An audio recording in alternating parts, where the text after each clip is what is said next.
నమస్కారం. STV news కు స్వాగతం.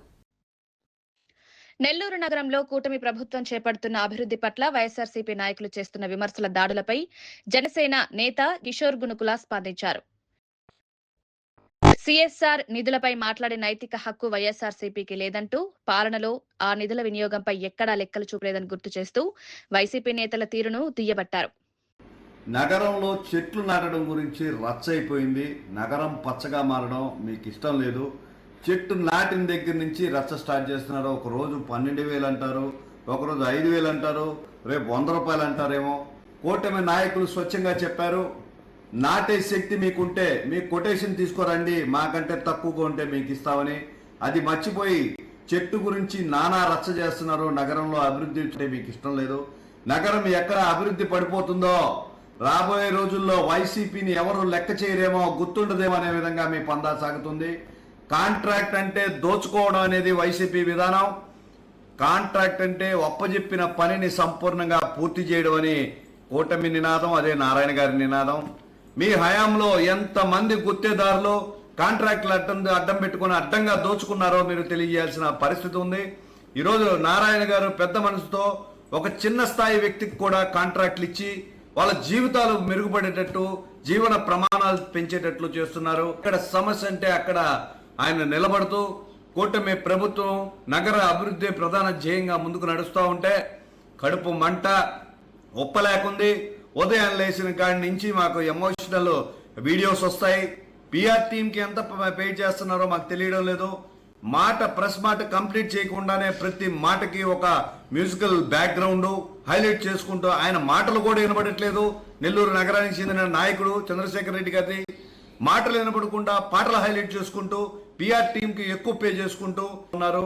సినిమా కాదండి, సినిమా అయితే మంచి ఎమోషనల్ బ్యాక్గ్రౌండ్, రిచెస్ట్ స్క్రీన్ ప్లేతో ముందుకు రావడానికి ఇది సినిమా కాదు. నిజాలు ఒప్పుకునే పరిస్థితి ఉండాలి. సిఎస్ఆర్ నిధుల గురించి మాట్లాడే నైతిక అర్హత మీకు లేదు. గతంలో మీరు సిఎస్ఆర్ నిధులు దుర్వినియోగం చేసిన సంగతి, ఎక్కడ నిజాలు అడిగితే అక్కడ ఫైల్ తగలబెట్టిన సంగతి మేము ఎన్నో చూసామని చెప్పి కూటమి ప్రభుత్వం తరపున నేను హెచ్చరిస్తున్నాను. ప్రజల డబ్బుతో మనం అభివృద్ధి సాధిస్తున్నాం, తీసుకున్న ప్రతి రూపాయికి చూపిస్తామనుకుంటూ ఎవరైతే కాంట్రాక్టులు తీసుకున్నారో తీసుకున్న కాంట్రాక్టర్కు ఎంత తాలూకు పూర్తి చేశారని ప్రతినిత్యం పర్యవేక్షించే నారాయణ గారి గురించి అభియోగం చేయడం నెల్లూరు నగర ప్రజలందరూ కూడా హాస్యాస్పదంగా నవ్వుకుంటున్నారు. మరీ వింత విషయం ఏంటంటే విఆర్ స్కూల్ గురించి కనీస మర్యాద లేకుండా మాట్లాడుతున్నారు. వైఎస్ఆర్సీపీ ప్రభుత్వంలో విఆర్సీ ఉచిత విద్యా విధానాన్ని నిర్వీర్యం చేసింది నిజమా కాదని ఒప్పుకోవాల్సిందిగా మీ ఇద్దరిని నాయకుల్ని అడుగుతా ఉన్నాను. ఒక పక్క నగర నాయకుడు, ఒక పక్క సర్వేపల్లి నాయకుడు ఉదయం లేచిన కాడి నుంచి ప్రెస్ మీట్లు పెట్టడం, ఆ ప్రెస్ మీట్లో పిఆర్ టీంతో పైకి లేపించుకోవడం, పైకి లేపుకుంటే కాదు పని చేస్తే నాయకుడిగా ఎదుగుతారని చెప్పి చేసుకుంటున్నాను. కేసులు, అక్రమ కేసుల గురించి మాట్లాడే కనీస అర్హత వైసీపీకి లేదు. నోరెత్తితే లోపలేశారు, అకారణంగా పోలీసులు అరెస్ట్ చేశారు. 10 మంది రోడ్డు మీదకి వచ్చి ప్రశ్నిస్తే మా మీద దాడి చేసిన పరిస్థితి గతంలో కనబడుతుంది. అక్రమ కేసుల గురించి మాట్లాడే కనీస అర్హత కూడా వైఎస్ఆర్సీపీ విధానానికి లేదు. ఈరోజు నెల్లూరు నగరంలో ఎక్కడ చూసినా ప్రగతి పథంలో ముందుకు చూసుకోబోతుంది. పేదలకు ఉపాధి అవకాశాలు కల్పిస్తున్నారు, నిరుపేదలకు ఆడుకునే వసతి లేదా అంటూ ఒక పక్క పార్కులు కడుతున్నారు. చెత్తా చెదారం నగరంలో పేర్కోపోతే ఆ డంపింగ్ యార్డ్ని మార్చి నగర ఆధునీకరణకి ఆయన పూనుకున్నారు. అదేవిధంగా అండర్ డ్రైనేజ్ కాలువలు అయితే ఏమి, ప్రజలకి మినరల్ వాటర్లు అందించే సదుద్దేశంతో కానీ అనేక అభివృద్ధి కార్యక్రమాల ద్వారా ముందుకెళ్తున్నారు. నెల్లూరు సిటీలో ఎన్నడూ లేని విధంగా డబ్బులు ఎక్కడ నుంచి వస్తున్నాయో కానీ నెల్లూరు నగరం అభివృద్ధి పడిపోతుంది, ఎటు చూసినా ఆధునీకరంగా కనబడుతుంది అని చెప్పి నగర ప్రజలు ఆనందపడుతుంటే మీ కడుపు మంట, మీ గోష్ట, మీ యాస్ట మాకు అర్థం కావడం లేదు. నగరం అంతా కెమెరాలు పెడతామంటున్నారు. కెమెరాలు పెడితే క్రైమ్ రేట్ కంట్రోల్ అవ్వడమే కాకుండా ఏ మూల ఏం జరుగుతుందో తెలుస్తుంది అనే విధంగా ఈరోజు నగరం అభివృద్ధి పడుతుంది. మరీ విచిత్రమైన విషయం ఏంటంటే జగన్ ఆర్డర్ మళ్ళా అమలు చేయాలనుకుంటుంది వైసీపీ ప్రభుత్వం. ప్రజల్ని పన్ను కట్టడం తప్పు అనే విధంగా మీ సూచనలు సాగిస్తున్నాయి. ఎక్కడైనా న్యాయబద్ధంగా సెటిల్ చేసుకుంటే పురాణ బకాయిలు ఏవైతే ఉన్నాయో అవి తీర్చుకున్నప్పుడు నగరం సుందరీకరణంగా అభివృద్ధి పడవచ్చు అని చెప్పి తెలుసుకోవచ్చు. ఒక పక్క పన్నులు వసూలు చేయొద్దు అంటారు, ఒక పక్క చెట్లు నాటొద్దంటారు. పచ్చని వృక్షం నాటుతుంటే ఎండకి కాలిన పక్షిలా మారిపోతారని మీరు ఒకసారి తెలియజేస్తున్నాను.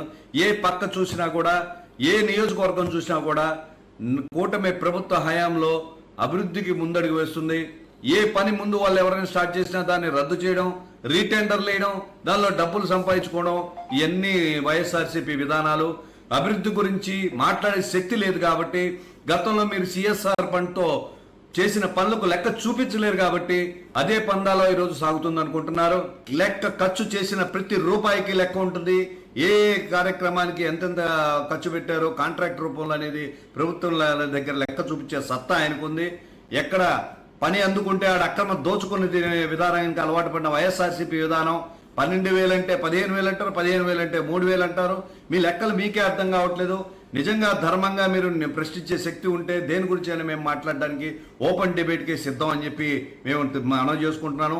అర్థం లేని మాటలు మాట్లాడుతూ ఆ మాటలకి బ్యాక్గ్రౌండ్ మ్యూజిక్ వేసుకుంటూ డబ్బులు ఇచ్చే హైపర్గా హైలైట్ చేసుకుంటూ పిఆర్ టీంని పెట్టుకొని నానా హంగామా చేస్తే గెలిచిపోతామంటే అది వివేకమే అని చెప్పుకోవాలి.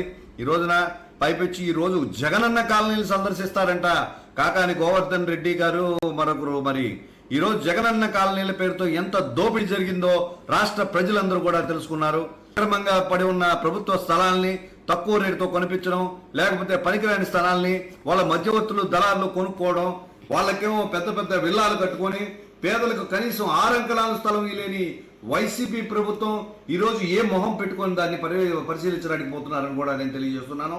పిల్లర్స్ లేకుండా భూమి మీద అగ్గిపెట్టి లాంటి 6 అంకణాల ఇల్లు కట్టి అవి నిరుపయోగంగా ఈటి ఒట్టున పడి ఉన్నాయి. వీటిలన్నింటినీ ఏ మొహం పెట్టుకొని మీరు ఈరోజు అక్కడికి వెళ్ళి చూస్తారనేది కూడా తెలియజేసుకోండి. నిజంగా మీరు మాట్లాడే డిబేట్లో కంటెంట్ ఉండాలి. ఒక మాజీ మంత్రి స్థాయి వ్యక్తి, ఒక ఎమ్మెల్సీ స్థాయి వ్యక్తి ఏం మాట్లాడుతున్నామో తెలుసుకోవాలి. ఉదయం లేచిన కాడించి చెట్టు అంటారు, మొక్క అంటారు, పైపెచ్చు చెట్లు ఎవరో తోసేశారు వాళ్ళ మీద కేసులు పెడతామంటే గుమ్మడికాయ దొంగ ఎవరయా అంటే భుజాలు తోడుకున్నట్టుంది. చెట్లు మీరు తొయ్యినప్పుడు ప్రజాధనం ఉపయోగించి నాటిన మొక్కకి జవాబుదారీగా ఎవరైతే కూర్చారో కనుక్కొని కేసులు పెట్టమన్నప్పుడు మీకు నొప్పి ఎక్కడి నుంచి వచ్చిందో నాకు అర్థం కావడం లేదు. ఏ నమ్మకంతో అయితే పవన్ కళ్యాణ్ గారు కూటమి ప్రభుత్వంతో కలిసి ప్రయాణిస్తున్నారో ఆ లెక్కలకి నేను కట్టుబడి ఉన్నాను. ప్రతిరోజు ఇదే చర్చ జరుగుతూ ఉంటే సగటు పౌరుడుగా, నెల్లూరు నగర వాసిగా, కూటమి ప్రభుత్వ సమిష్టి నాయకత్వంతో ఈరోజు ఈ ప్రెస్ మీట్ పెట్టాల్సి వస్తుంది. నగరానికి అభివృద్ధికి సంబంధించిన ఏ డౌట్స్ ఉన్నా కూడా క్లారిఫై చేయడానికి కూటమి పెద్దలు సిద్ధంగా ఉన్నారు. చర్చకు రండి, మీకు కావాల్సిన లెక్కలు మేము సిద్ధం చేస్తాము. గతంలో మీరు పనిచేసిన తర్వాత రికార్డు రూములు తగలబెట్టేసి మాకు సంబంధం లేదు అని తప్పించుకునే ప్రయత్నం అయితే పొంగూరు నారాయణ గారు చేయరని నేను అనుకుంటున్నాను. అవినీతి ఎవరు చేసినా శిక్ష తప్పకుండా ఉంటుంది. ఎక్కడ కూడా న్యాయబద్ధంగా ధర్మబద్ధంగా పనులు జరగాలని పొంగూరు నారాయణ గారు చెప్తుంటే పనులంటే దోచుకు తినడం అనే విధంగా తయారైన వైఎస్ఆర్సీపీ ప్రభుత్వం ప్రతిరోజు రచ్చబేచి వస్తుంది. మంట తప్పిస్తే మీ మాటలు అర్థం కావట్లేదు. పిఆర్ టీంకి చెప్పండి, సౌండ్ తగ్గించమని చెప్పండి, కూడా కంటెంట్ పెంచుకునే విధానాన్ని అలవాటు చేసుకోండి అని మరొకసారి తెలియజేస్తున్నాను. మీరు ఎన్ని ప్రెస్ మీట్లు పెట్టినా కూడా ప్రజలు మిమ్మల్ని నమ్మే పరిస్థితి లేదు, గౌరవించే పరిస్థితి లేదు. జై జనసేన, జై హింద్. సమగ్ర సమాచార స్రవంతికై చూస్తూనే ఉండండి ఎస్టీవీ న్యూస్.